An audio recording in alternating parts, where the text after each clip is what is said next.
Hello bachcho, let's read this question. The question says some cellular structures bounded by single or double membranes while other without a membrane match the organelle in list 1 with the nature of membrane in list 2 and select the correct answer using the codes given below in the list. तो हमें क्या करना है basically यहाँ पे जो organelles given है list 1 में उसको मैच करना है with the nature of membrane जो कि गिवन है लिस्ट 2 में एंड सेलेक्ट करना है correct answer using the codes given below in the list. तो यहाँ पे ऑर्गेनल्स के नेम गिवन है और यहाँ पे दूसरे कॉलम में गिवन है नेचर ऑफ द मेम्ब्रेन.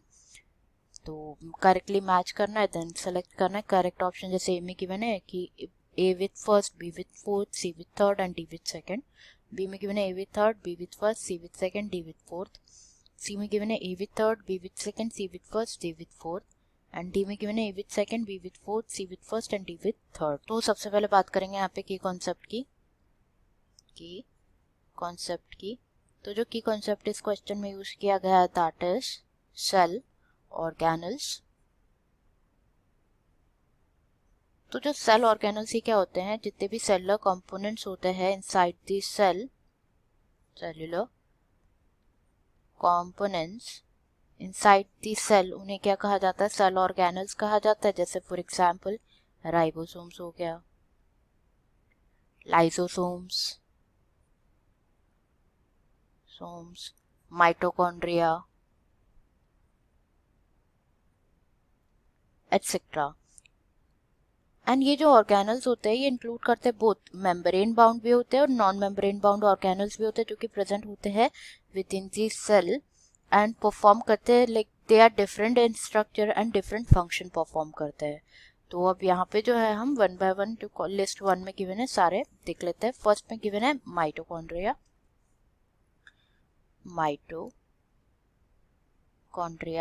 तो माइटोकॉन्ड्रिया के बारे में बात करें तो माइटोकॉन्ड्रिया इज दी ऑर्गेनल जो कि हेल्प करता है, like it also known as power house of the cell. इसे क्या बोला जाता है, पावर हाउस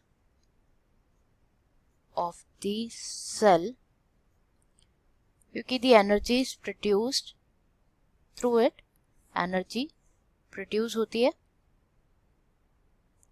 एंड ये ऑल्सो रेस्पॉन्सिबल होता है फॉर सेल्यूलर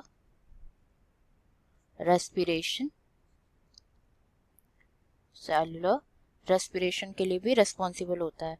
एंड जो माइटोकॉन्ड्रिया है ये क्या होता है, basically it's a double membrane bound organelle. Double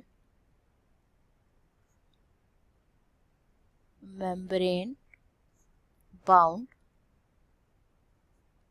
organelle जो कि प्रेजेंट होता है इन द यूकैरियोटिक सेल में, यूकैरियोटिक सेल में प्रेजेंट होता है. तो यहाँ पे ए जो है ए मैच हो जाएगा with third that is double membrane. Next यहाँ पे गिवन है लाइसोसोम्स के बारे में अगर हम बात करें तो ये स्फीयर शेप्ड सैक्स होते हैं जो कि फिल्ड होते हैं विथ हाइड्रोलाइटिक एंजाइम्स से फिल्ड होते हैं. इनके like they have the capability to break down many types of biomolecules.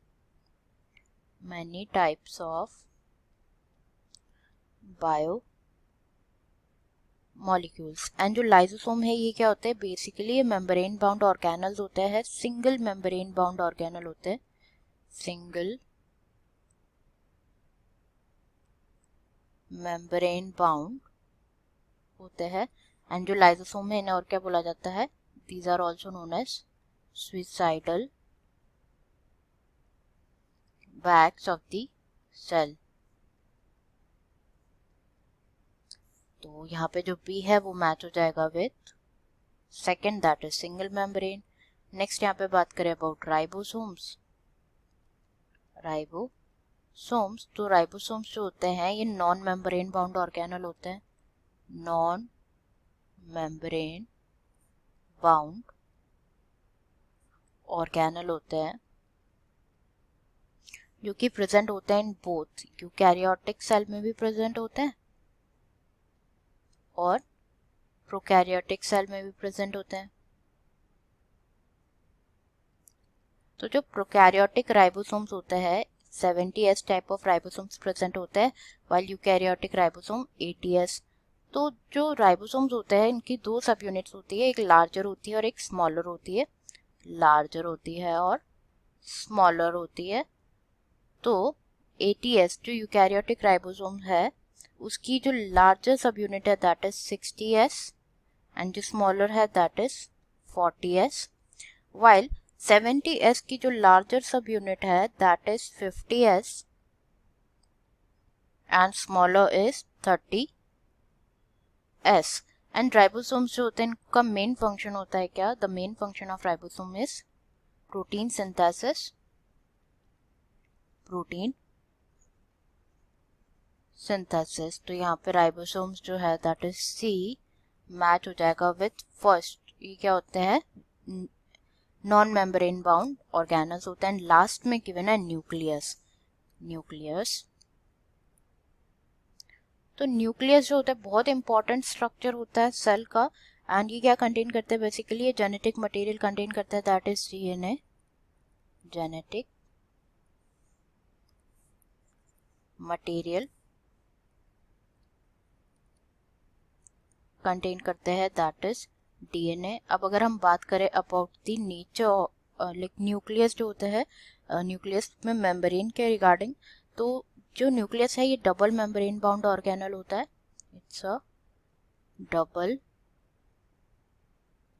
Membrane bound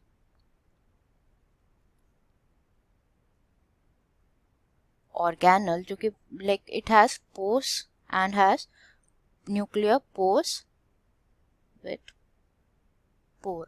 and जो न्यूक्लियर पोर होते हैं ये क्या होते हैं? प्रोटीन लाइन चैनल होते हैं in their nuclear envelope. In their nuclear envelope. And जो पोर्स होते हैं इनका फंक्शन क्या होता है? बेसिकली ये रेगुलेट करते हैं ट्रांसपोर्टेशन ऑफ मॉलिक्यूल्स। ट्रांसपोर्टेशन